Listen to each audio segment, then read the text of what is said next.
bringing stats like a kingpin. MMA knowledge meets his nephews all lean in. Breaking down fights, codes that daddy supreme on. Just a tip show, he's cooking up a dream. Uncle Weezy, he the man. Dropping fight facts, got it all on hand. He the stat attack grand. MMA guru, more than just a fan. Wanna know the numbers? Weezy got them cataloged. From the fighters reach down to how many times they dog. Just a tip living, breaking it down slick. Hit you with the knowledge, won't miss a single trick. Uncle Weezy, he the man. Dropping fight facts, got it all on hand. He the stat attack grand. MMA guru, more than just a fan. Balls, deep predictions, he be making those calls. Getting in the details, opponents feeling small. From jazz to takedowns, got the whole fight ID. Uncle Weezy spitting truth, no lie, keep it G. Blow the horn, blow the horn. Stat Daddy Weezy not showing no scorn. Fight night kingdom, he wearing the crown. Break it down for the peeps, never looking like a clown.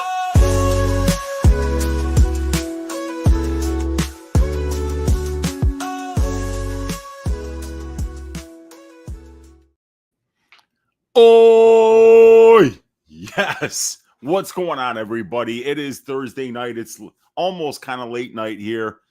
We've got UFC Abu Dhabi is going to be this Saturday, headlined by Robert Whittaker and Reinier de Ridder. Going to be a good card from top to bottom. I'm looking forward to it. I'm looking forward to talking about betting on this card. And I've got a full card breakdown for you guys. Give you a dog pick, give you Uncle Weezy's ass shaving over the week, and then we're going to come up with a Greasy 4-leg parlay with some meat on the bone that we can hopefully make some money on this week. Last week was a rough week. Kevin Holland lost, Dan Ige lost. I made some horrible bets, some horrible picks, wound up down 2.95 units tracked. It could have been a much better week, but I was kind of happy to only lose about 3 units, frankly, with the way my picks were. I was 5-7 on my picks last week. So absolutely brutal. Looking to bounce back big this week. We go to Abu Dhabi. It's going to be an earlier card. And I got a full card breakdown here for you guys. So I'm just going to get right into it. I'll talk to the chat after we're done breaking down this card and I give you guys the parlay and everything. But I'm going to share my screen with you guys here.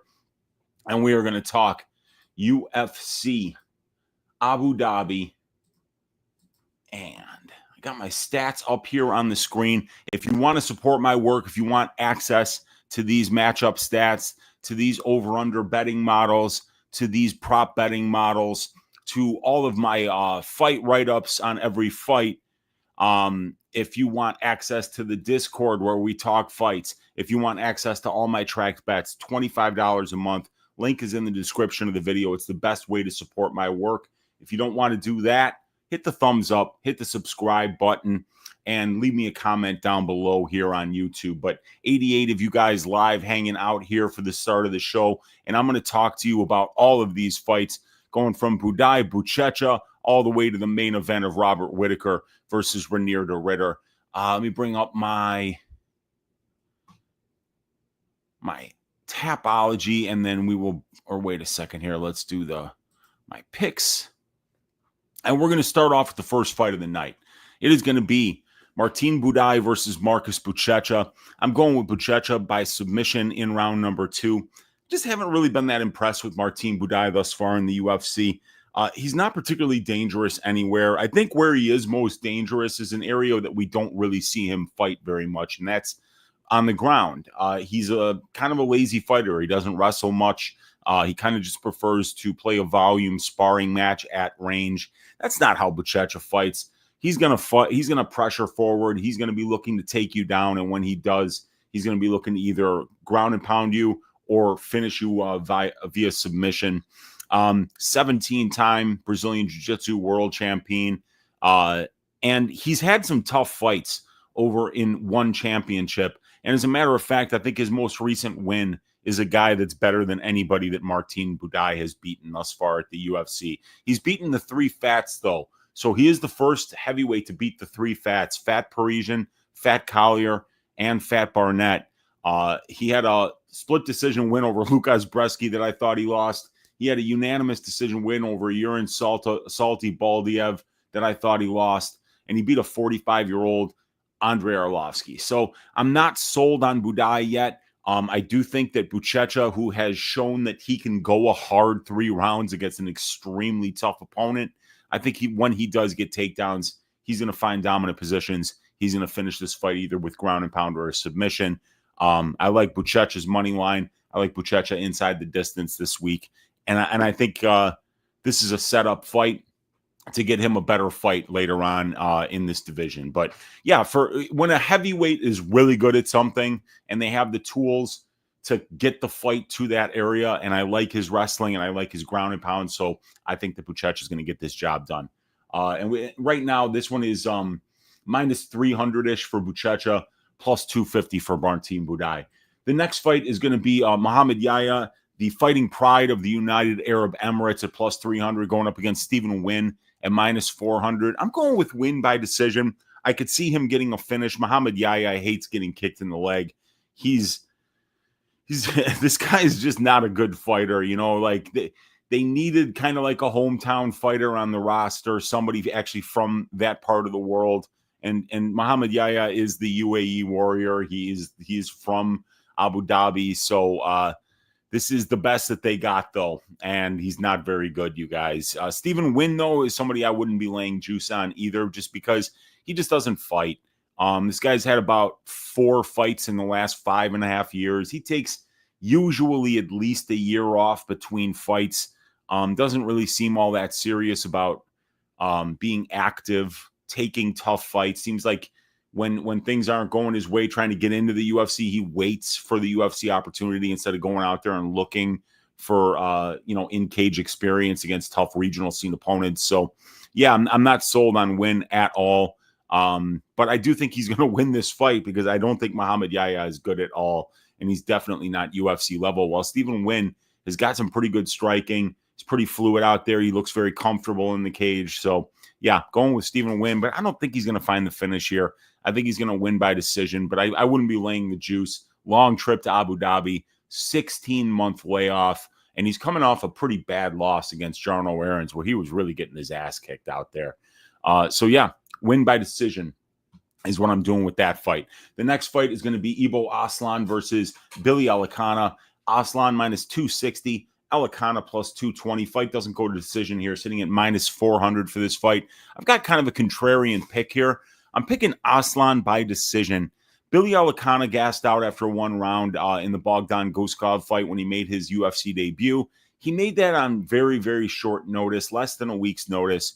And I think that short notice and I think the UFC debut combined created a situation where there was either an adrenaline dump or nerves or just a lack of preparation for the fight. So he gassed out pretty quickly. But Billy's a guy who's been to decision in half of his professional fights.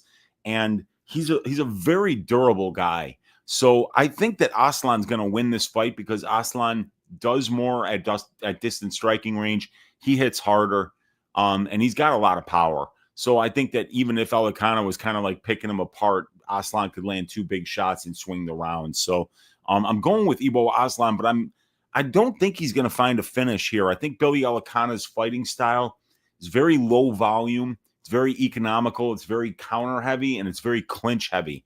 So I could see Elekana really slowing this fight down, but I think that Ibo will be winning the minutes while this fight is in the center of the cage and in the clinch. But I think he's got to avoid getting taken down by Billy because Ibo's ground game still needs a lot of work. It's still a work in progress, but the guy has got serious power in his hands.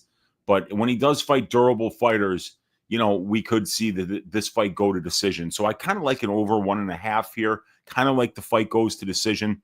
And the pick is Ibo Aslan to win by decision. That's available at plus 650 right now on Bet Rivers Sportsbook. Next fight is going to be Amanda Ribas versus Tabitha Ricci. Amanda Ribas minus 190, Tabitha plus 165. Fight doesn't go to decision here, sitting at plus 300. The bookies are basically telling you, or the market is telling you, that this fight's going to go to decision at least 8 out of 10 times. And Amanda Ribas, while I rate her as the better striker, she's taller, she's longer, she's been out there against flyweights and looked pretty decent at distance striking range against them. She's chinny. I don't like that. And Tabitha Ricci is a fighter that's been in a lot of close fights and had a lot of those close decisions go her way. So at this point, we've kind of seen that betting line move in favor of Amanda Ribas. She was about minus 160 earlier in the week. Now she's at minus 190.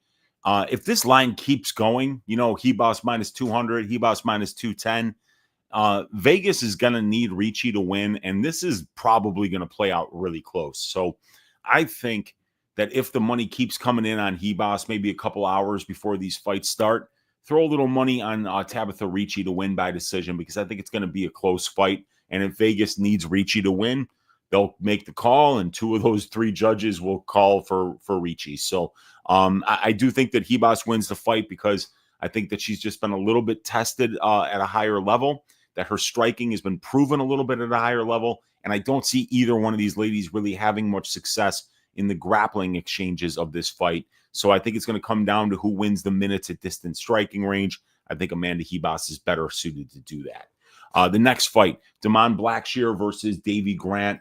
We got Grant, a pretty big underdog here, at plus 270. Damon Blackshear, minus 330. Fight doesn't go. Sitting at minus 120 for this fight. So Davy Grant's been submitted a ton of times in the UFC. He's 39 years old now. Davy's been a fairly inactive fighter. He fights just barely more than once a year, and he's clearly coming towards the end of his career. But the thing about Davy is that he's 3-2 over his last 5 fights, and those 2 losses are split decisions that I thought that he won. So Davy Grant is still fighting at a very high level. He's 39 years old. He could be 5-0 in his last 5 fights. And he's fighting young guys. Ramon Tavares is a young guy. Adrian Yanez is a young guy. Daniel Marcos is a young guy. He's fighting younger fighters that are very good strikers and performing really well against them. So I think that Davy is just not a guy that you want to be laying minus 330 against right now. Davy is still fighting very well. He's game. I remember the 3rd round of that Aslan fight where Aslan was taking him down, trying to kind of just run the clock out. And at some point, Davy was trying to get back up. He grabbed the cage. Keith Peterson stops the fight, takes a point from Davy Grant for grabbing the cage, but then he doesn't give Rafael Assunção the position back because he took a point. They go back to the center of the cage, and Davy just starts landing bombs, dude. He's walking Assunção down. He's landing these big bombs. Assunção shoots a shit shot because he's afraid of getting knocked out. He winds up in a reverse triangle and taps out. So Davy Grant is still game. He's still fighting at a high level, and he's still doing it against some young, up-and-coming fighters. So Damon Blackshear at minus 330 is a massive no-no for me. The money line side, in my opinion, here is Davy Grant. What I worry about, though, is Damon Blackshear being able to go out there and get those takedowns, because Damon hasn't really shown the offensive wrestling in the last couple of fights. He actually let Cody Gibson wrestle him. He stayed standing against Haley Alatang in the last fight. I don't think he wants to do that here against Davy Grant. So I do think we're going to see Damon kind of switch up that game plan, go in there, look for the takedowns, look to get this fight to the ground, where Davy Grant has been submitted 3 times in the UFC. So I'm looking for Damon to go out there and get those takedowns. If he doesn't, I think the fight will be very close. And I think Davy Grant could potentially even beat Damon Blackshear in a straight striking match. But I worry about Davy Grant's ability to be able to grapple a lot right now at this point in his career, to push a grappling heavy pace. And I think if this fight does go down to the ground, Damon is just so dangerous from all positions on the mat. He's got a impeccable, undefeated record to the submission as a professional. So I'm looking for Blackshear to fight smart, look to grapple early and often. And I think if he does that, he is going to find a submission on Davy Grant, who's been submitted a number of times at the UFC level. The next fight, Carlos Leal is a minus 500 favorite, going back to the scene of the crime, the scene of the robbery, where he got served. It was the Middle East. I think it was in Saudi Arabia when he got served. Maybe it wasn't. Maybe it was Abu Dhabi. But either way, Carlos Leal, the victim of a crime in in the Middle East when he fought Rinat Fakhretdinov, and then poor Alex Morono got put into an early retirement by Carlos Leal in Leal's last fight. And speaking of retirement, I mean, if Muslim Salikhov wasn't like a 900-year-old vampire that I saw in wedding pictures of my Yahya in 1930, I mean, like, this guy is not really, he looks old, but he's a lot older than he looks. I could tell you that, you know. So, like, Muslim Salikhov, Carlos Leal is an interesting fight. I really like Leal's style. You know, when you fight somebody like Muslim Salikhov, you really need to be pressuring. You need to crowd the kicker. You don't want to give this dude space to operate, because if you let him fight a kickboxing range, he can lull you into that that low volume point fighting match where he's going to be faster than you, and he's going to be able to manage range and stay a little bit more defensively safe than you're going to be able to. Carlos Leal does not care about safety. He does not care about defense. This dude is going to walk you down, and he's going to try to punt your head into the cheap seats. And I think that that's what Leal is going to do. I mean, like, Carlos Leal is on all the drugs. Like, you can even see, if you were to take this picture here and inflate it, he has acne on his skull, you guys. This guy's back knee has back knee. I mean, he is juiced to the tits, ladies and gentlemen. And Muslim Salikhov finally had to change his Tapology picture because it was in black and white. And that's not a joke. I mean, I know it sounds like I'm doing material here. I'm not. You know, I did see this guy in a photo at my Yahya's wedding in black and white in 1930. It was him. Vampires live forever, ladies and gentlemen, unless you kill the vampire that turned that vampire. Evidently, the vampire that turned Muslim Salikhov is still alive and well somewhere in this world. And I don't think Muslim Salikhov is going to be alive and well after this fight, at least not well, because Carlos Leal has the perfect type of style to deal with the low volume, space managing, traditional martial arts striking style of Muslim Salikhov. The king of Kung Fu is so old that he learned Kung Fu from the guy that invented it in like 14th century China. So this is going to be a good fight, and I'm really looking forward to see what Leal can do, but I think he's going to walk forward, close the distance, and knock this dude out. Next fight, we got Bryce Mitchell versus Said Nurmagomedov. This is something where we're seeing a lot of money come in on Bryce, but I think we're missing a valuable piece of information, and that's going to be how Bryce Mitchell looks at weigh-ins, because he's cutting down to 135 pounds for the first time in his career, and potentially this could be a great move for him. You know, it just depends on how he handles that weight cut. If he handles it well, the one weakness that I've seen in Said Nurmagomedov's game is that he can give up minutes in control time positions. We saw Jonathan Martinez kind of just win rounds 2 and 3 by putting this dude in the clinch and just keeping him there and kind of winning minutes in the clinch against him. Bryce Mitchell can do that, but Bryce Mitchell can also get takedowns like Said Kakramanov did, like Hani Barcelos did, like we've seen a lot of guys do against Said Nurmagomedov. So I think Bryce Mitchell has the kind of style that he uses to win fights at this level is exactly the style that you need in order to beat somebody like Said Nurmagomedov, who's getting taken down like 3 times by Vinicius Oliveira, got taken down 5 or 6 times by Kakramanov, got taken down 2 or 3 times by Barcelos. And he lost, he lost 2 of those 3 fights, and the other one he was losing until he wrapped up that ninja choke. So I do think that Bryce Mitchell is going to be able to do what he does best. And what he does best is what Said has really struggled with. And if he pushes that kind of a grappling heavy pace, Said Nurmagomedov's gas tank is something that really hasn't held up well at this level, especially when he's been made to grapple. So I favor Mitchell's size. I favor his cardio. I favor his grappling. I favor his ability to be able to win minutes in control time positions, whether it's in the clinch or on the mat. And Said Nurmagomedov is always live to latch up a ninja choke. You can get his submission prop at plus 410 on Bet River Sportsbook right now. And I think that's live to hit because Bryce is going to be wrestling. And when Bryce wrestles, the reason it's so easy to take Saeed down is because he's not kind of like widening his base and looking to dig underhooks. He's looking to wrap up your neck and finish the fight. So Mitchell's going to know that he needs to avoid that choke. And if he's able to successfully do that, I think he's going to win this fight, win it by decision, but I don't want any action on this fight until I see how Bryce looks on the scales. The next fight, Nikita Krylov versus Bogdan Guskov. We got Nikita at -205, Bogdan plus 175. Fight doesn't go to decision here, it's juiced to the tits at -600 for this fight. So I think Nikita's a much better all-around fighter than Bogdan Guskov. He's got twice as much experience as a pro. He's got a lot more UFC experience. He's fought the much better strength of schedule. He's got comparable striking to Bogdan Guskov. He's got the way better wrestling than Guskov does. He's got the much more refined submission grappling game. The problem is that right now Guskov's on a heater. This guy's won 3 fights in a row. He's knocking fools out. He's finishing fights.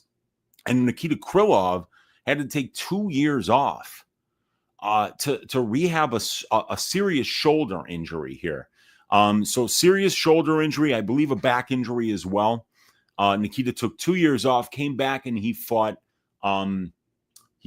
Dominic Reyes and was knocked out in the first round. So, like, you got Guskov with his positive career trajectory with a ton of momentum on a 3-fight win streak, fighting a guy who hasn't won a fight now in like 2.5 years, who is 40 fights deep into his professional career, and who's had lapses and been able, he's shown that you can finish this guy, whether you're knocking him out, whether you're finishing him via submission.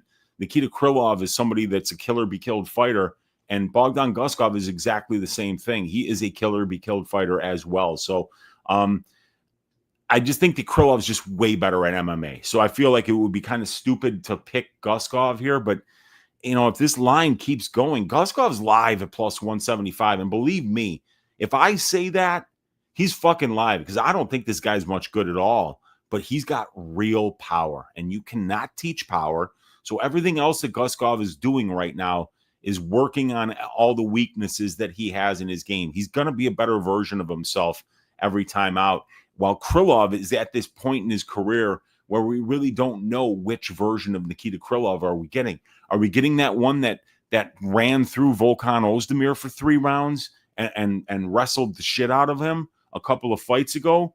Or are we getting that version that showed up against Dominic Reyes and got knocked out in the first round and shot 0 takedowns? So I'm very hesitant to lay the juice here on Nikita Krylov, but I feel like if he wins this fight, he's going to look even better than -205. So very, very tricky fight here. But I do think Krylov is the much better fighter, and I have to pick him to win. The next fight is going to be another one that's really interesting, and I think you can make a great case for both fighters. It's Asu Almabayev versus Ochoa. Almabayev, a small favorite here at -118. Ochoa -102. Fight doesn't go to decision at plus 135. You know, Almabayev is a phenomenal wrestler. The guy can chain his attempts together. When he gets into scrambles, he always wins scrambles. Dude, the guy's got amazing scrambling ability. And when he gets on top, he tends to stay there for long periods of time, so he can win minutes with his wrestling. He stays busy with his ground and pound on top, and he does a good job of blending his striking and his distance management with the entries on his takedown. So I think Almabayev is a good fighter. But I'm also kind of struggling to see exactly where he is at the UFC level, because, you know, he didn't look great in the Nicolau fight, to be honest. In the 3rd round, he landed a knockdown, but that was the only grappling success that he had in the fight, was being on top after he landed a knockdown. So I didn't like that he couldn't get his wrestling game going against Nicolau or against Kopp. Ochoa is a guy that is just going to be very difficult to take down and hold down, because he's also a very good scrambler. He's got endless cardio, and he hits extremely hard.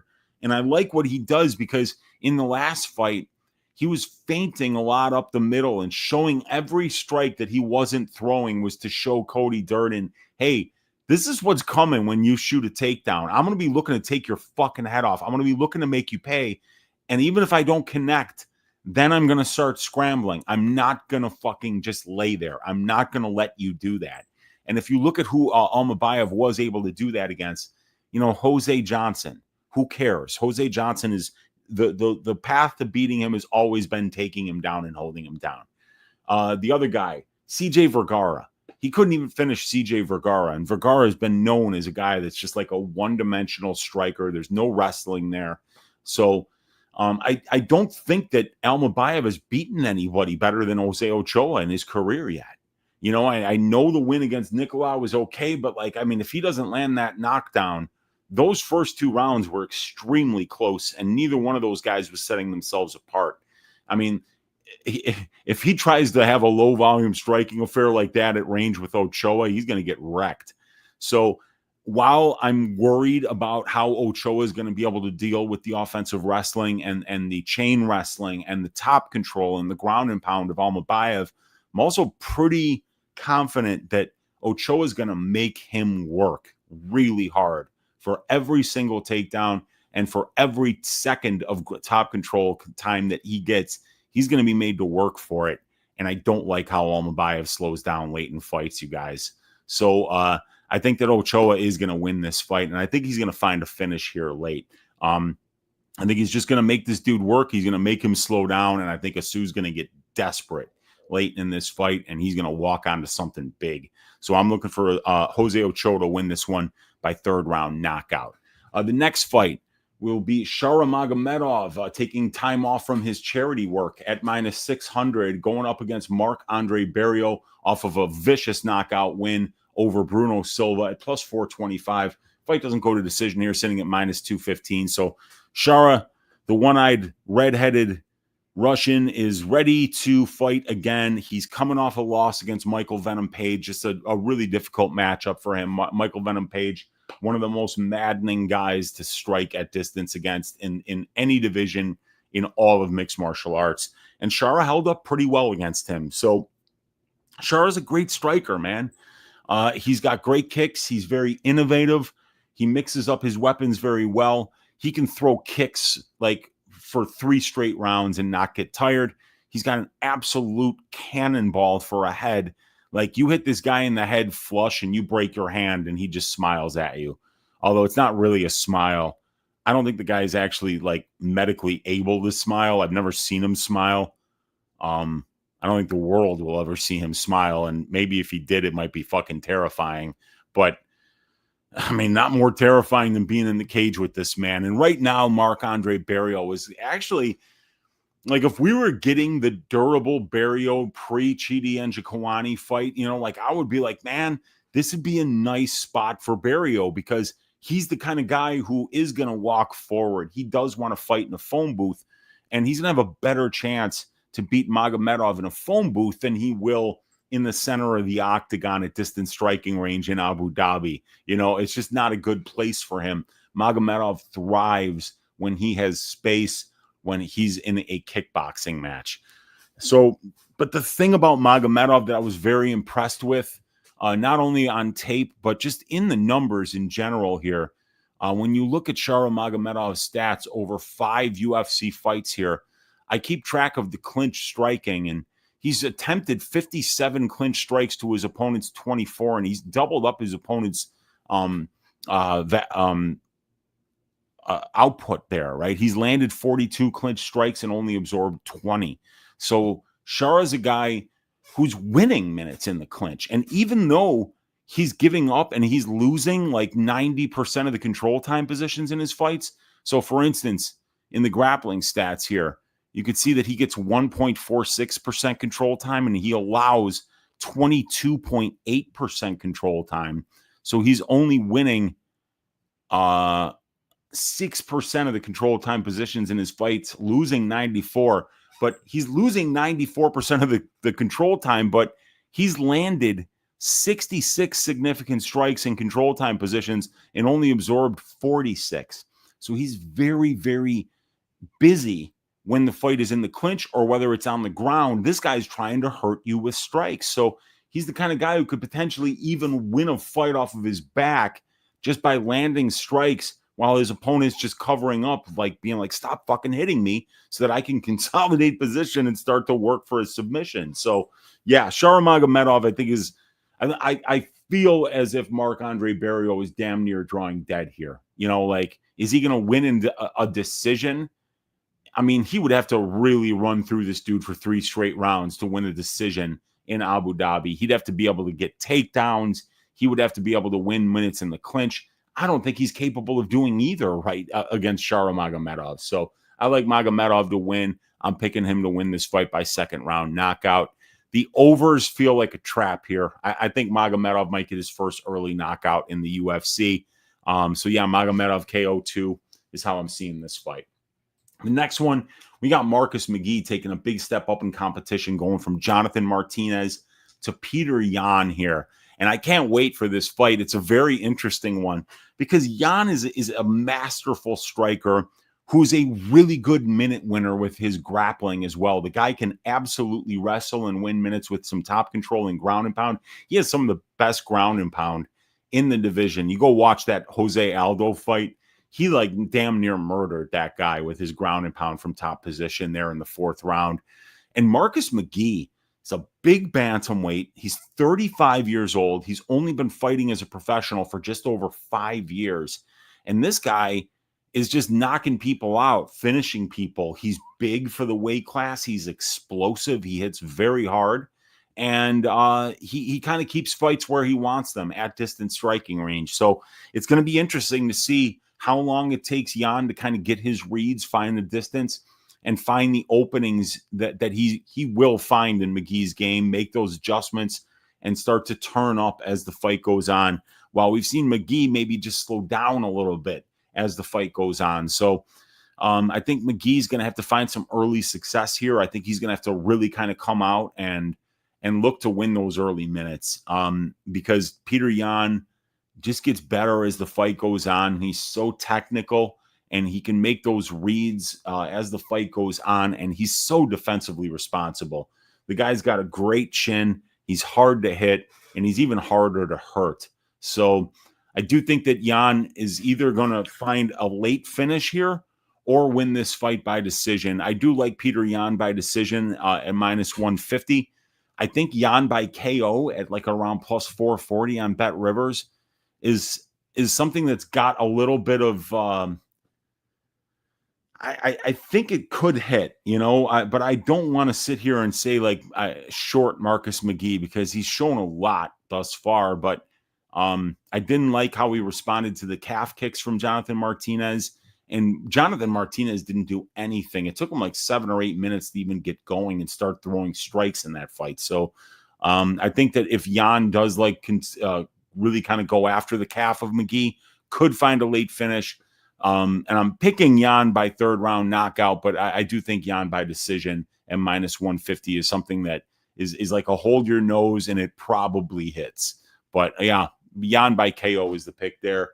And then the last fight, Whittaker versus DeRitter. We got Whittaker a minus 165 favorite, DeRitter the plus 145 underdog. Fight doesn't go sitting at minus 265 for this fight. Another fight that, you know, I think you can make a great case for both fighters. You know, obviously Robert Whittaker is a former champion, veteran, elite striker, great distance management, really knows how to kind of bring his opponents into the style of fight that he does the best at winning minutes and moments in, and that's a distance kickboxing matchup. And Robert Whittaker has spent about 85% of his UFC octagon time at distance striking range, and he's spent less than 8% of his UFC octagon time being controlled by his opponents. But the thing about Whittaker is now that he's getting a little bit older, and this guy has had a ton of miles, a ton of UFC fights, and not like quick little fights where he runs through you in 30 seconds, like 5-round wars where he's on death's doorstep 2 or 3 different times in the fight and somehow manages to come back. So Whittaker's got a lot of miles on him, while Rainier DeRitter has like only 20 professional fights. Whittaker's, I think, got over 40. So this is a guy that right now, I think DeRitter's size advantage, being 4 inches taller, he's got like a 6-inch reach advantage. He's a southpaw. There's a massive physicality and strength edge here on the DeRitter side. And he fights exactly with the kind of style like we saw it last time out against Well, we saw it in all 3 of his UFC fights. He marauds forward, man. He's going to pressure you. He's not going to sit there and fuck around at distance striking range and play a game that he's going to lose. So Ranier de Ridder closes you down, and I don't know how this guy makes 185 pounds. It's bizarre to me, but I think that he's going to be wearing on Whittaker in the clinch, and I think that Whittaker's takedown defense, while it's very good, I think that we saw Dricus du Plessis just kind of take him down with a fucking headlock. You know, like like my big brother used to do that shit to me. Just put me in a headlock and just throw me down, and you're screwed, man. Even if your technique is better than his, he's bigger than you. He's way bigger than you, and and the thing is, this isn't my older brother on top of me when I'm 8. This is Ranier de Ridder, who's a high-level Brazilian Jiu-Jitsu black belt, who's out there subbing some of the best pure Brazilian Jiu-Jitsu players in the game, So, yeah, I think that this is styles make fights, and I don't like Whittaker's game plan is going to be to manage distance striking range and win minutes and find moments, playing a game that Ranier's not willing to play. So I don't think he's going to like the pressure of de Ridder. I don't think he's going to like how de Ridder wears on him and lands strikes in the clinch. And God help Whittaker if Ranier de Ridder takes him down, consolidates top position, and starts to put that weight on top of you and starts to look for fight finishing sequences. That's going to be something that I think Whittaker is really going to struggle with. So, yeah, I'm looking for Ranier de Ridder to win this fight by 2nd round submission. All right, you guys, we did it there. We got all 12 picks for these fights. We're going to give you a dog pick of the week. We're going to give you Uncle Weezy's ass shaving of the week. And we're going to finish up with a Greasy 4-leg parlay with some meat on the bone that we can maybe find some money with. So the Bootsy Collins Memorial Dogs Are Barking pick of the week this week. I'm picking Ochoa as an underdog. I think Davy Grant is very live as an underdog this week. But the pick is going to be the Ranier de Ridder money line at plus 130. I think it's 2 somewhat different career trajectories right now, you guys. Whittaker, I think, is on his way out, and I think Ranier de Ridder is a serious stylistic problem for almost the entire division right now at 185 pounds. Everybody but Hamzat, I think, is not going to want to fight this dude.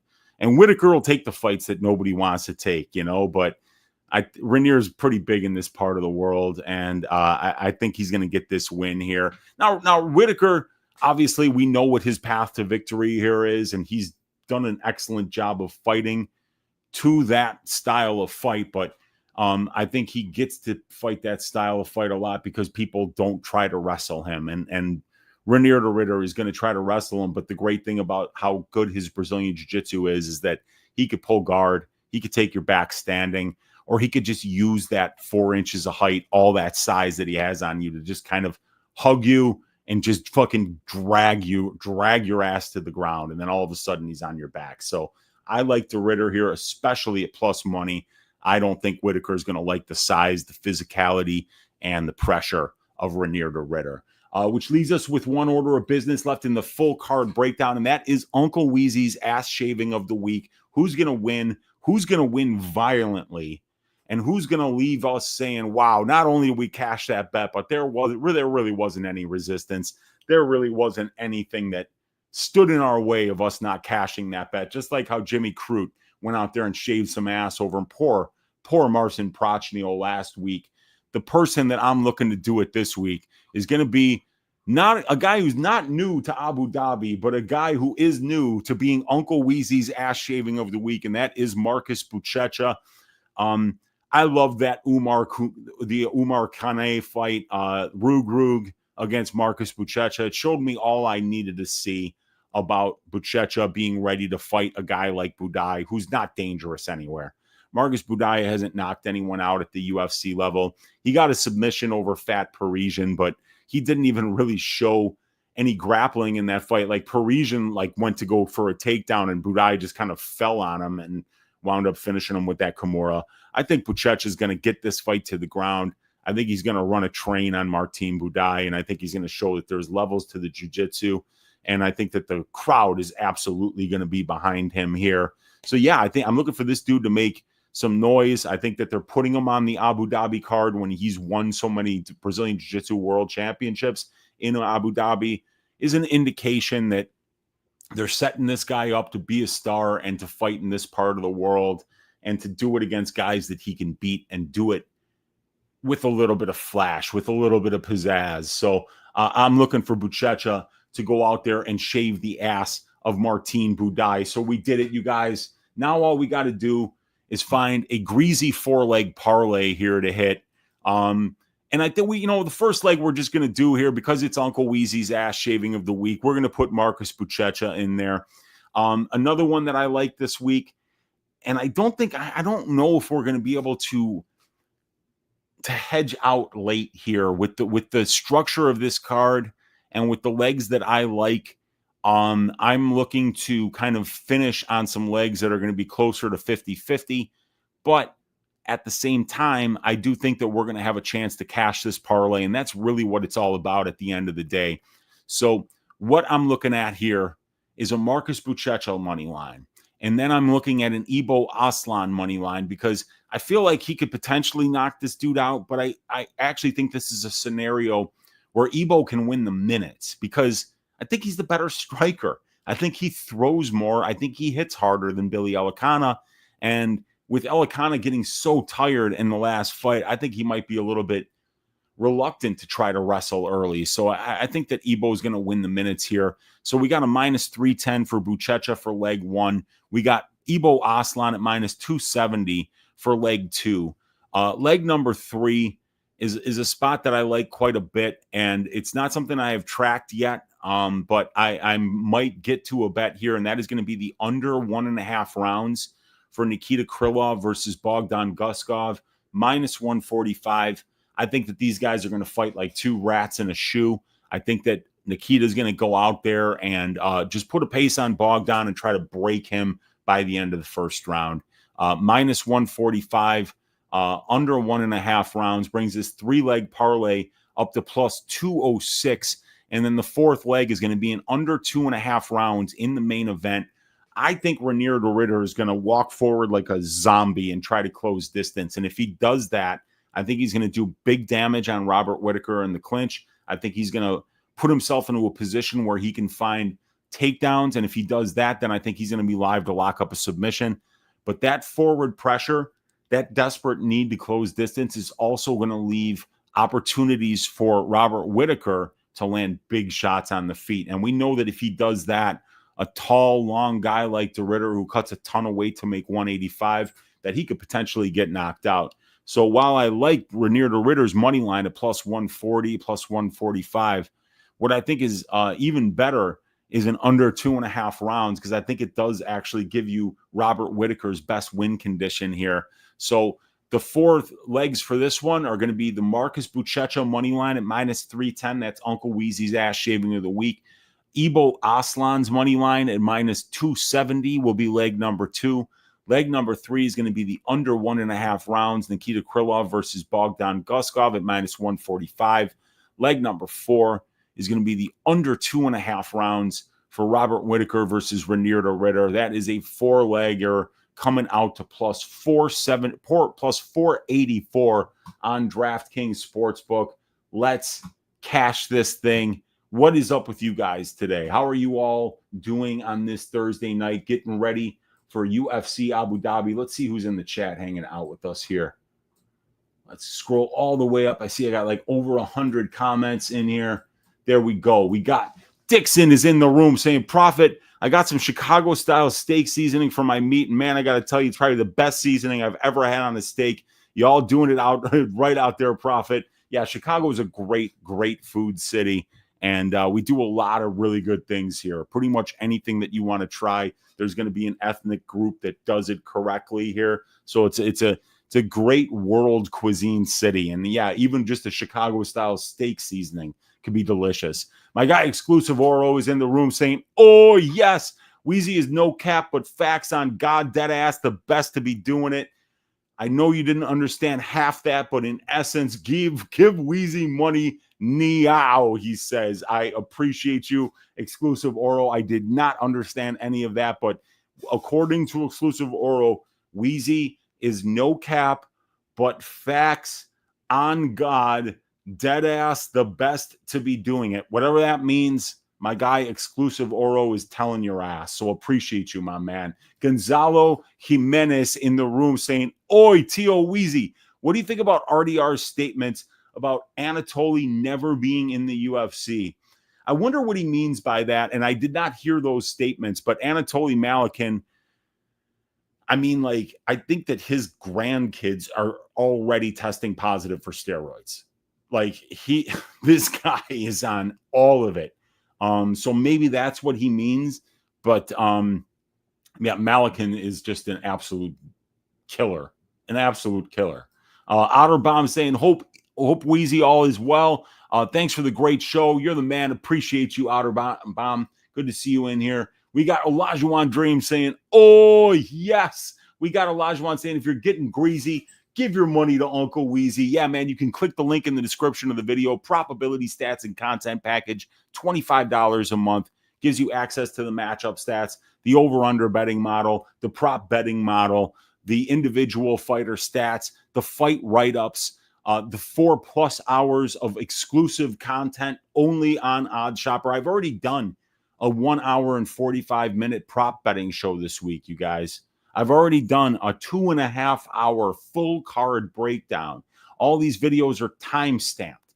It's all out there, and it is literally the Netflix for UFC gamblers. I mean, like, you're not going to find more information than what I'm giving you in this product. $25 a month. My guy Olajuwon Dream will tell you he's part of the club. Join us. Join us. $25 a month. Otherwise, you're just a goddamn freeloader. Gonzalo is saying, this card, I'm with the underdogs. I'm picking a couple myself, my man. Hello, dear uncle. Hola, Gonza. What is up, Tiziano? Good to see you hanging out in here. Gonzalo is saying, hola, Tiziano. ¿Cómo te fue con las predicciones? Yo seré in 9-5. 9-5 is way better than what I did. I was 6-8. Was it 6-8 with their 14 fights? I know I had more losers than winners. It was ridiculous. Brandon is saying, lock of the week, Ribas Ricci fight ends by split decision, -375. It probably does hit. And Tiziano went 8-5, not bad. He didn't have a pick for Poirier Holloway. Forrest saying, oi, I got a greasy 3-legger. Ribas -170. Plus 170 underdog Bogdan Guskov, and -110 Almabayev. Good luck to you, man. I am picking 2 out of those 3 to go tits up, but it's just a pick. Who knows how these fights are going to actually play out. We got Forrest saying, question, Uncle Weezy, besides the main event, what's the best fight on the entire card and why? By the week, last week, I tried to warn you about Max at lightweight. He's an animal at lightweight. Yeah, he looked great. He looked great, man. He had a great performance there and won that fight pretty handily. The next best fight on this card, I like Krylov Guskov a lot, and I like Almabayev Ochoa a lot. I think those are both very compelling fights for sure this week. The Giga Chad of NPCs is saying, Weezy, I moved to Western Illinois, brother. It's way better than California. I can gamble legally anywhere. Welcome to Illinois, my man. It is good to have you here. I think that, yeah, eventually everybody's going to leave California. We got Rolo saying that Weezy is late. Definitely not late, my man. And my man Forrest had to tell him that I'm always on time, every time. # never late. Brandon saying, Weezy, the ESPN MMA guy is down 66 units this year. When are you going to put your name in for that gig? I have not put my name in for that gig. I got to just pray. Well, I mean, like, let's face it. I mean, ESPN is never hiring me, dude. I've talked more shit about that product, about that network, about the douchebags that are on that network. What a bunch of losers. What a bunch of woke tools. Yeah, ESPN blows. ESPN Plus blows. And the UFC should be ashamed of themselves for even doing business with those guys. So, frankly, I'm kind of surprised the ESPN betting guy, whoever the hell that is, isn't down 132 units this year. Azuro is in the room saying, let's get it all back this weekend, boys. Yeah, we got to get it back for sure. The High Owl saying, oi, and he's saying, yes, let's go, says my guy Ryan Murphy in the room. We got Remdog saying, oi, Yes, what's up, Remdog? Franco saying, you a football fan, Weezy? I am. Yeah, man, I'm a Bears fan. I play fantasy football every year. I've been doing it for over 20 years. So, yeah, definitely a football fan. D Money saying, oi, give me that dirty, greasy tip. Let's go, man. We got Daz File saying now is the right time of day for a podcast. There we go. We got Rest in Peace, Uncle Weezy, says my guy Gonzalo Jimenez. We got NFL Draft Plus saying Weezy, and he's saying he's just pre-mixing a few Palomas. Yeah, man, but I'm never late, you guys. I'm never late. We got Otto with the flapjacks. We got Barry McCockiner in the room saying Cedricus Dumas versus Zach Reese. Love me some Cedricus Dumas, my idol. Let's go. Yeah, man, Dumas, that is going to be a great fight versus Zach Reese. I'm looking forward to that one.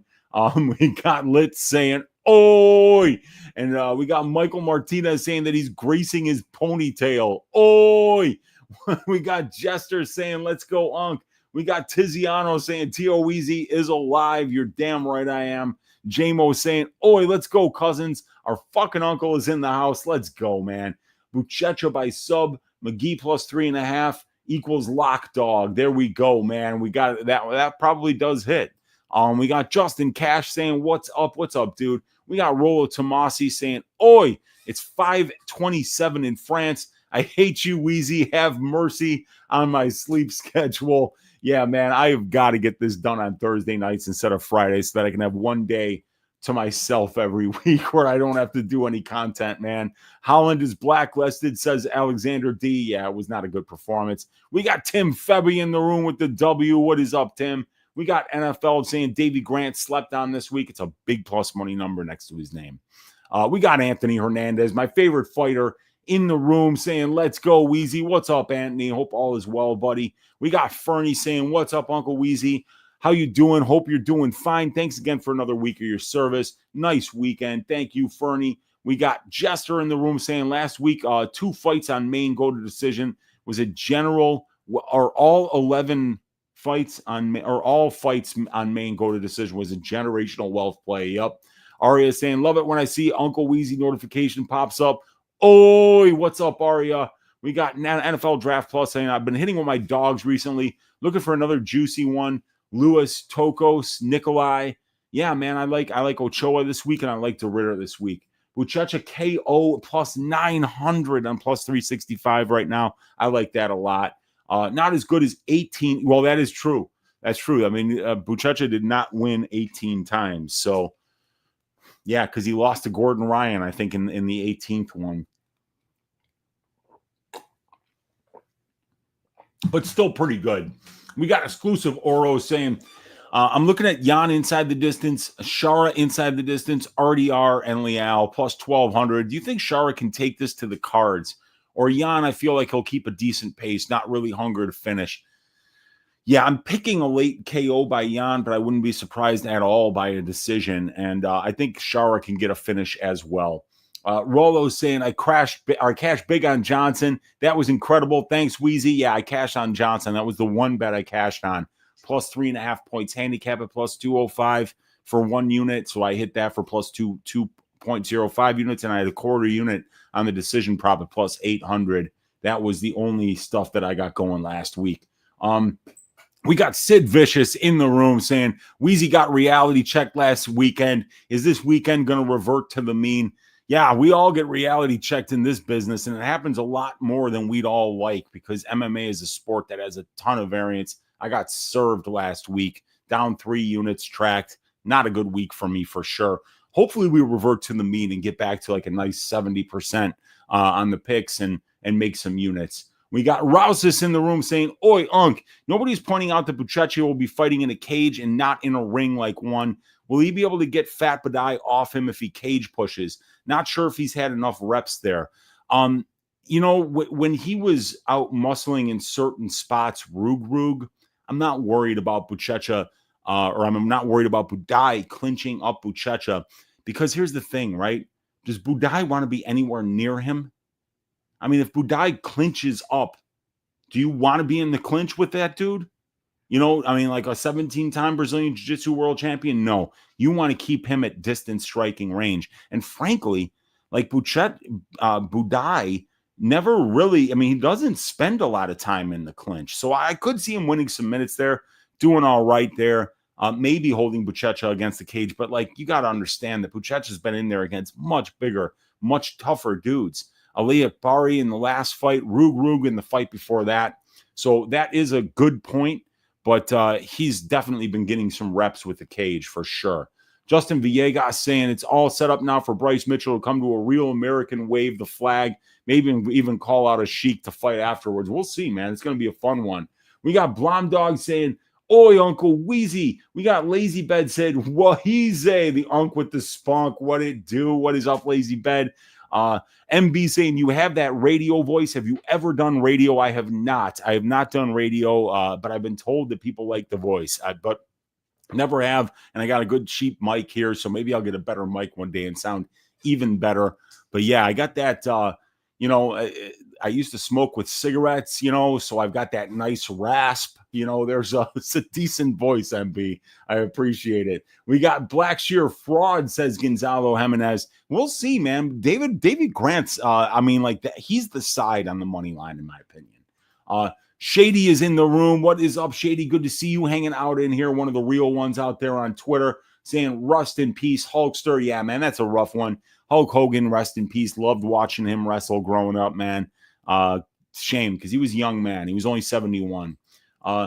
XX in the room saying, oi, Weezy, one unk. I don't mind a late night knocking the door from. Wow. Yikes, dude. Yikes. We got Blue Jay is in the room at NFL Draft Pulse. What's your dog picks for this week? We got, I already put one unit on Damon. But I think he's going to win the fight, but he's going to have to fight smart. He's going to have to get takedowns here.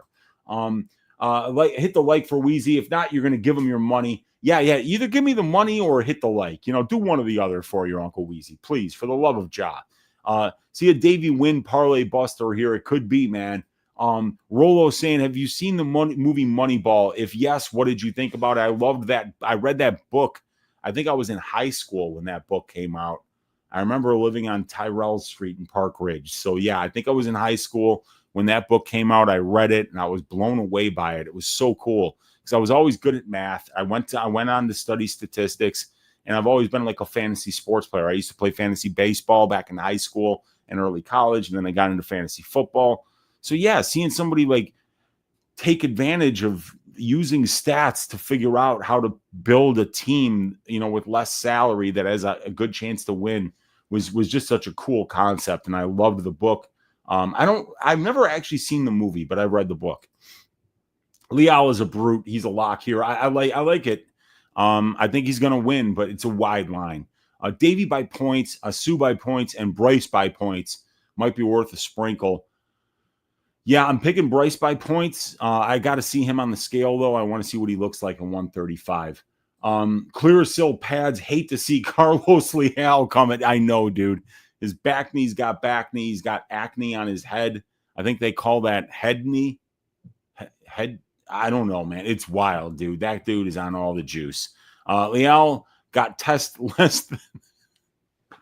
less test than a Kamala Harris rally. He's on the real hot sauce. Yes, he is. Leal lost in Abu Dhabi because his want from there. Now he's fighting a guy named Muslim. He will need a finish. I think he'll get one because he wasn't from there. Yeah. Can you say in French, you bunch of freeloading hoes? I don't know how to say it in French, man. I would have to ask my girlfriend because my French is terrible. I do not know how to say it. At some point, round 2-3, Saeed will go for the gilly. He's screwed if he doesn't get the tap. Yeah, I mean, like he could win the minutes on the feet maybe against Bryce. Bryce is a very good striker, though. I think Bryce is going to surprise people with how good he is on the feet. Arya is saying Muslim Salikhov being a vampire was spot on. I love this show. What's up, Arya? We got Bryce by Old Testament violence. There you go. Saeed Nurmagomedov, worst cardio of the roster. He's got some bad cardio. There's no question about it. So if Bryce is out there making him wrestle early, it's gonna work well for him. Yeah, I think they've got to be happening fairly soon, Olajuwon. I'm not exactly sure. Saeed definitely a product of the Cliff inbreeding program. Yes, that. Oh dear. How did I meet my girlfriend? Craigslist over 20 years ago. XX saying Nikita going to be blinded by that chrome head and put to sleep very quickly. It could happen, man. It could absolutely happen. And he's got Guskov by TKO. Yeah, you know, the Guskov KO prop at plus 260. I don't mind that at all. I think if you're on that Guskov side, I think he's going to have a hard time winning minutes against Krylov. So if I was playing that Guskov side, I wouldn't even do the plus 170 for the money line. I'd play his KO prop at like plus 260. Voice of Reason saying these Fusion FC guys are legit. The level of striking competition there is. The elite grappling is not always top level. Fusion are legit. The level of striking competition there is. Elite grappling. The elite is not always top level. Voice of Reason has got to use better grammar. I'm not reading that properly or something. I watch every Fusion card. Seen Ochoa on there. He is nasty. Oh, so Fusion. Are you talking about Future? Are you talking about Future FC? Not Fusion? Let me look. Fight Center. Fight card. Ochoa. I thought he was in Future.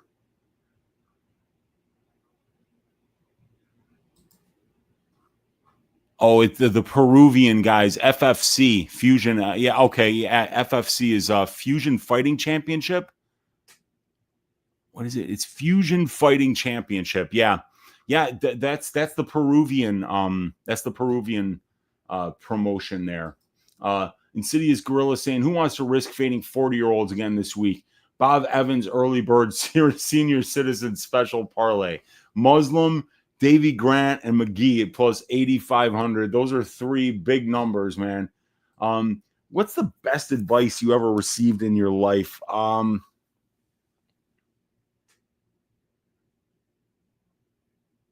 Shit, man.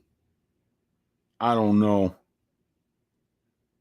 That's a good question. I would have to think about that, man. I'm not exactly sure. I had a statistics professor tell me my first time through college to study stats, and I was going to be a business major, and I didn't listen to him. And I think that was some of the best advice that I got. I should have listened to that dude and studied statistics instead of business right off the bat. 1 a.m. Eastern, so they're coming up in about a half an hour. We got Shara Don't Got Power. I mean, tell that to Petrosian with that ridiculous spinning back fist that fucked me out of so much money. Gonzalo, we'll see, man. He hits pretty hard, he has brought some people to decision though.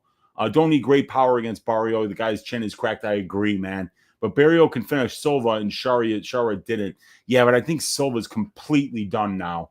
I think what's his name got a better version of Silva. Poetan didn't finish Silva either, is correct. We got Barriault got a softer chin than Saliti. We got Gonzalo Jimenez saying the skateboarder win. He means Marcus McGhee there.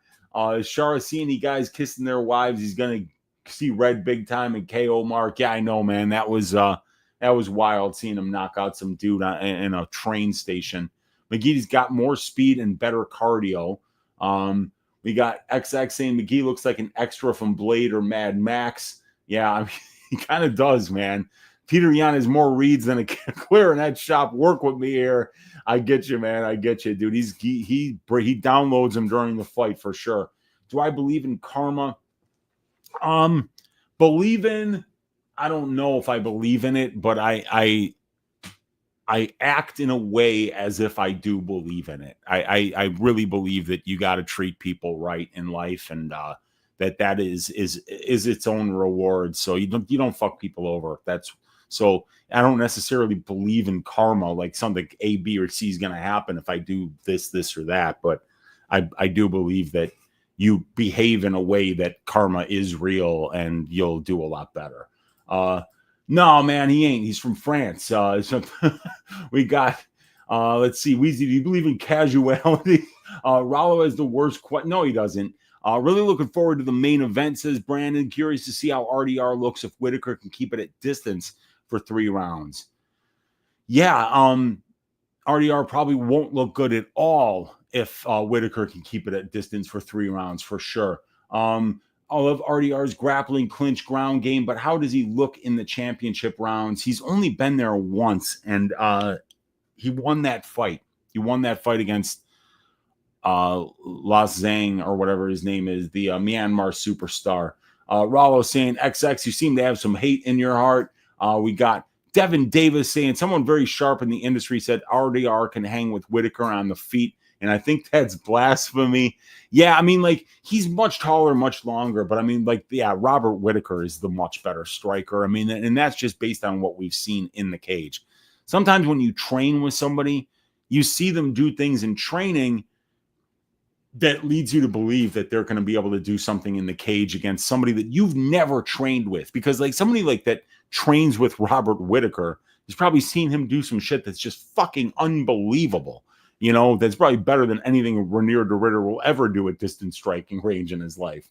We got in Weezus We Trust, says the Fromage Frog. What's up, Fromage Frog? We got Rolo saying, take a deep breath. Life is good. Yes, it is. We got RDR is legit. Only loss, 3-time champion of the world, and Anatoly Malikin. That's right. RDR and Guskov don't get the respect that they deserve. Yeah, Guskov's got 3 wins in a row at the UFC level. He's looking good, man. Let's see. We got if RDR wins, I won't be super shocked, but saying Whittaker is on his way out because his losses are to Hamzat and DDP and Izzy is crazy. Yeah, but I'm saying he's on his way out because he's a 34-year-old guy who has been through war after war after war. Guys, I don't say this lightly, but Robert Whittaker has 22 fights in the UFC since the year 2013. He's got 34 fights as a professional. And, you know, he's lost 6 fights at this level. He's been finished in 4 of them. And, you know, he's 34 years old, and he's been in the cage 6 hours of his life, 356.7 minutes. You want to know how many significant strikes he's absorbed in the UFC? 975, almost 1,000 significant strikes, while Ranier de Ritter over 3 fights has absorbed 49. So it's just, you know, I think that there comes a time when you reach a point, whether it's at 44, whether it's at 34, or whether you're some maniac that turned pro at 15 and at 29 years old, you've got 42 fights. Your body might not respond much either. And the thing about Whittaker is that he doesn't have any physical advantages. This has never been a guy who's been, you know, like super physical or has these crazy athletic gifts or like this laser-like speed. It doesn't exist. He's a technical fighter who relies on guile, game planning, setting traps. He's never going to be the athletic freak that Ranier de Ritter is. He's never going to have that kind of size. He's never going to have that kind of physicality.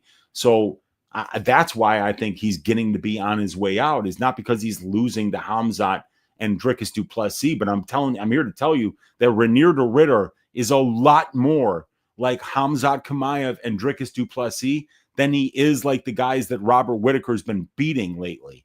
Guys like Paulo Costa, Marvin Vittori, who will just willingly stand at range with you and shoot no takedowns and just willingly play a distance striking, you know, sparring session with you.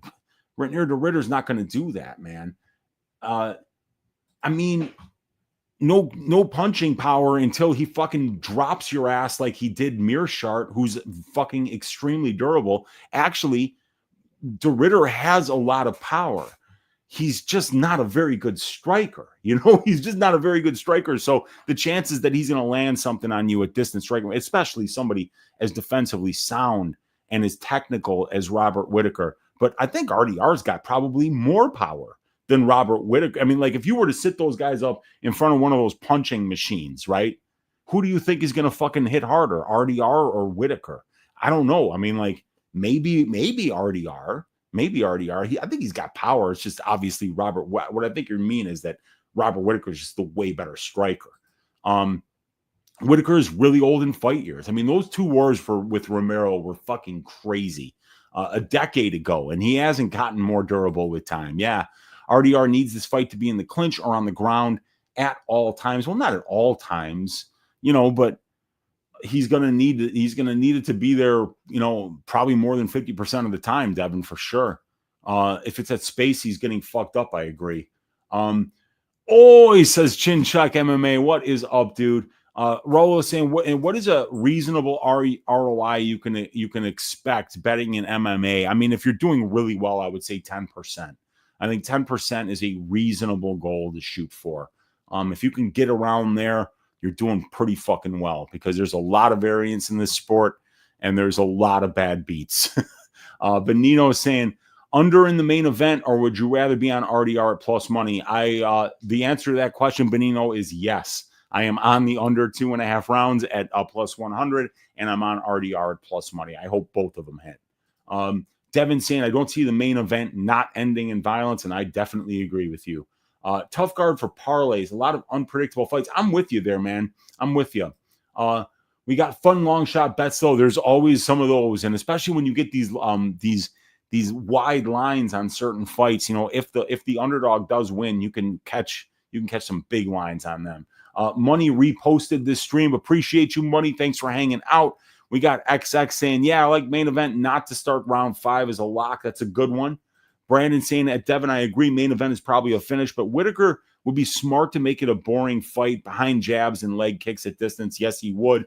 Ring a ding ding. My guy Rousis, who's actually on the odds shopper too. So he's not only not a freeloader being on the odds shopper, but he's also here with a $20 donation to the stream. Appreciate you. He's saying, you're the man, Unc. Keep doing what you do. Can you explain the defensive grappling stats and the control time stats category under it? It'll be in the AM stats package. Just trying to understand the abbreviations in the middle. So right here, I'm going to zoom in so that you can see this. And we're going to stroll over just a little bit here. So yeah, grappling stats. The top one here, TDA per 15 is takedowns attempted per 15 minutes. So Robert Whittaker attempts 0.8 takedowns he gets 0.8 takedowns per 15 minutes. He attempts 2.2 takedowns per 15 minutes, and that is a 38.1% accuracy. These are the divisional benchmarks here. So the middleweight division, an average fighter gets 1.4 takedowns per 15 minutes on 3.9 attempts. So the difference here, this is what Robert gets on offense. You can see that he gets 0.5 takedowns less than the divisional average. He attempts 1.7 less than the divisional average, and his takedown accuracy is 2.6% better than the divisional average. Now, these are just the defensive numbers here. So Robert Whittaker gets taken down 0.7 times per 15 minutes on 3.6 attempts against, and he's got 81% takedown defense. These numbers will be the same because it's either whatever the average is, it's the same for offense and defense. And the control time, this number here in cell W11 is going to be the percent of octagon time that Robert Whittaker controls his opponents. So if we look here, right, we've got all these numbers.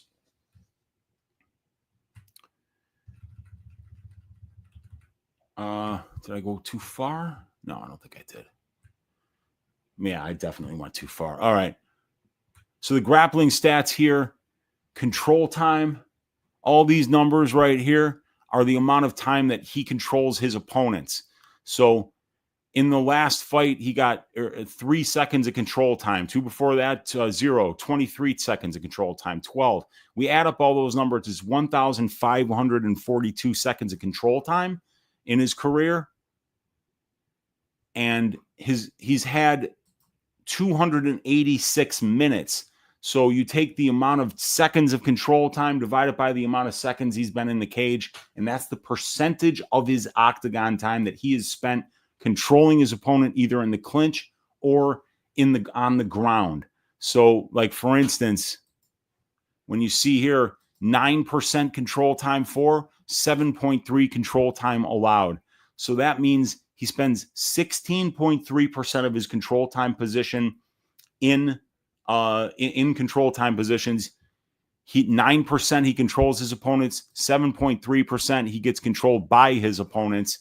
And then you take the amount of time controlling the opponents by the total time spent in control time positions, and that will tell you what percentage of the time he winds up winning. So he wins 55% of his control time positions here because he gets more control time than he allows.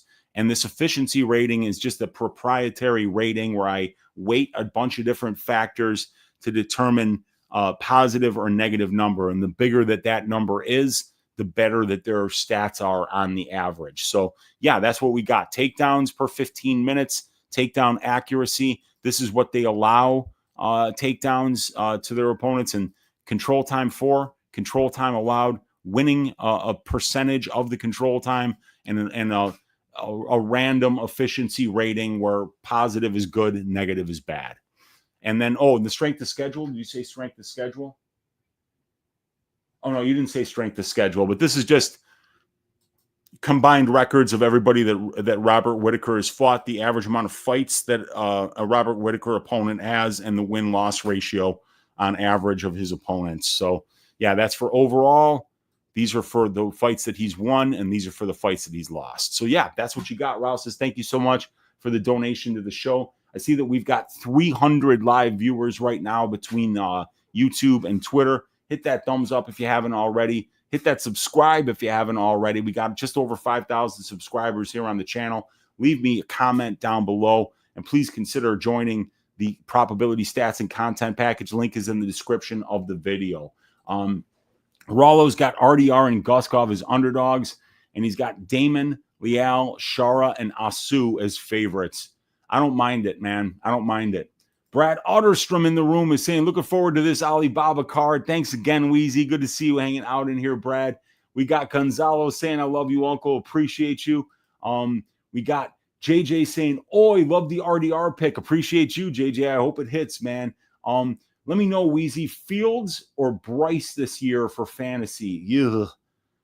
Probably go with Fields because I think he's on a much better team. We got Forrest Daniels saying, Uncle Weezy, I disagree with your main event pick. Who has DeRitter beaten in the UFC? His biggest win is against a hype machine in Bo Nickel, GM3, and Holland, who has a terrible ground game. Yeah, but like he's beaten the guys that they've put in front of him. So they've put 3 dudes in front of him. He's beaten them all. Robert Whittaker's last wins have come against Ikram Aliskerov, who I'm not sold on, Paulo Costa, who shows up to fight about once every year and a half, and he usually loses, and Marvin Vettori. These guys just kind of engaged him in distance striking battles, did not make him grapple. Who's the biggest guy that he fought there? Chimaev. Who's the most physical guy that he fought there? Duplessis. Those guys are similar type of stylistic opponents. So while Robert Whittaker is the guy with the strength of schedule advantage, the guy with the striking advantage, and the guy with more high-level UFC experience, and he's fought the much better names, I'm not sure that Marvin Vettori would beat. I mean, like, who on this list is beating DeRitter? I think DeRitter would destroy Ikram Aliskerov, frankly. I think that DeRitter would destroy Paulo Costa. I think he would destroy Marvin Vettori. I mean, I'm wondering who Whittaker has beaten would beat Reinier DeRitter. So I don't know, man. We'll see how it goes. I love the plus money here on Reinier, but it's definitely a fight, and we'll see how it goes. We can see Josh saying, so sad to see you pick DeRitter. He went life and death with GM3. Thanks for your hard work, Weezy. Yeah, I mean, he beat GM3. Out grappled him, finished him. I don't know. I don't know what these guys that are on Whittaker are like. He's not a phenomenal fighter, you guys. he's a striker who wins minutes at distance striking range. I don't know. We'll see, man. We got Whittaker's RDR's biggest test by a country mile. Yeah, probably. But, Bo Nickel was the future champion of the division until he got in there with RDR, and now all of a sudden he's a fucking fraud. Gerald Meerschaert has more wins by submission than Robert Whittaker has finishes in his career. Then Robert Whittaker has wins in his career, by the way. I mean, Robert Whittaker has 26 wins in his career. Gerald Meerschaert has 28 submissions in his career. So, yeah, I mean, like, you can say anything you want about the guys that they've put in front of the Ritter. Unless he's completely washed, Whittaker is going to smoke this bum. Wow, bum. There's a reason over 70% of bets are on DeRitter on DK, and yet the line hasn't even moved. The books know what's up. Recency bias. Josh, the books set the opening lines. The market makes the lines. The market makes the lines, not the books. So, the books don't just sit there at minus 160 if everything's coming in on the minus 160. It moves. So, I mean, it could be recency bias. I like I said, like, recency bias. When has Robert Whittaker been in there against a guy with a 6'4" frame, 79-inch reach, and one of the best grapplers in the entire organization? DeRitter, Davey Guskov, and the no mustache beard for the win. Let's go, says XX. Weezy, who's your favorite reindeer? Rudolph the Red-Nosed Reindeer or Reindeer the Riddler? Reindeer to Riddler. I'm betting him this week, so I think it's got to be Reindeer to Riddler. That's what I'm going with, man. Rolo saying, I had a great time being live. Thanks for the answer, Weezy. God bless you. I hope my questions don't bother you. They don't bother me at all, Rolo. You keep doing what you're doing, brother. Thank you for stopping by, my man. We got Big Boy saying, would you ever offer NFL predictions or picks on OddsShopper or YouTube? No, I would not.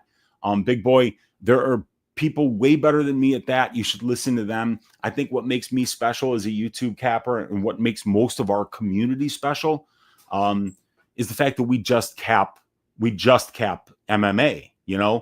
I don't really care.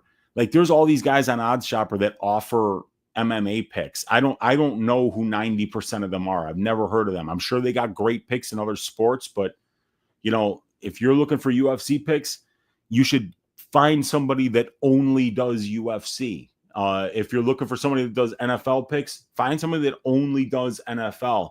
Because once you start trying to branch off into other sports, your focus is going to a bunch of other places, and you're going to miss some of the trends that you really need to be neck deep in that pool to see. So I would never do that because I think it would dilute what the product that I'm really passionate about providing, and that's my UFC product.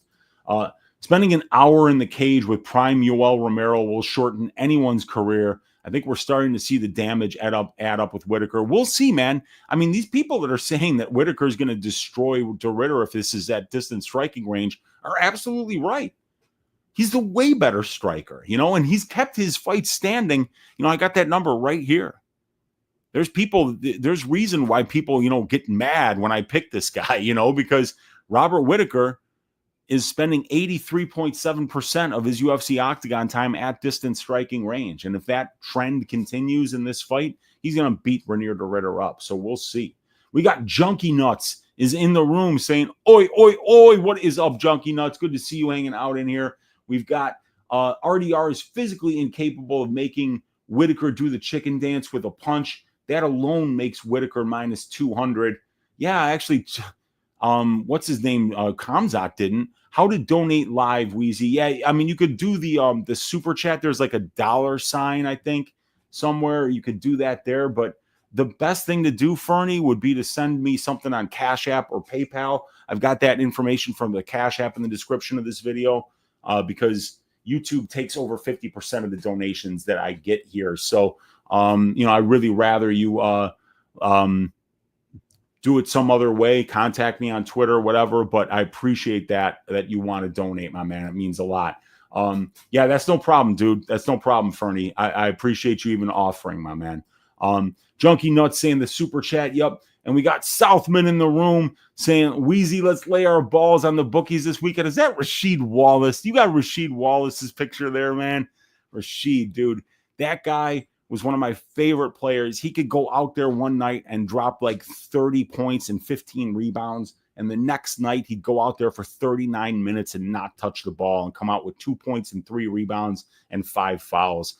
Probably one of the most inconsistent wastes of talent I've ever seen. But boy, when Rasheed Wallace was on, he looked great. Good to see you hanging out in here, South, man. I appreciate you guys for hanging out. Smash that like button on your way out. Hit that thumbs up. Hit that subscribe. And please consider being a part of the Odds Shopper community where you get access to all these fantastic stats that I provide. I hope I didn't make anybody mad with the Ranier to Ritter pick. I hope it works out for me, but we'll see. Plus money, I'll take it. Got that under 2.5 in that fight as well. So hopefully it all goes our way this week, you guys. Let's stack cash tickets like flapjacks for UFC Abu Dhabi. Good luck on all your bets. Enjoy watching the fights, and we'll see you next week for a UFC Apex card where the headliner is going to be Tatsuro Taira and Royval? No, it's not Royval. Who is it? Upcoming Al-Bazi, Amir Al-Bazi versus Tatsuro Taira. And it looks kind of like a shitty card, you guys. It's not a shitty card. The matchmakers did a phenomenal job. There's going to be a lot of all-action fights.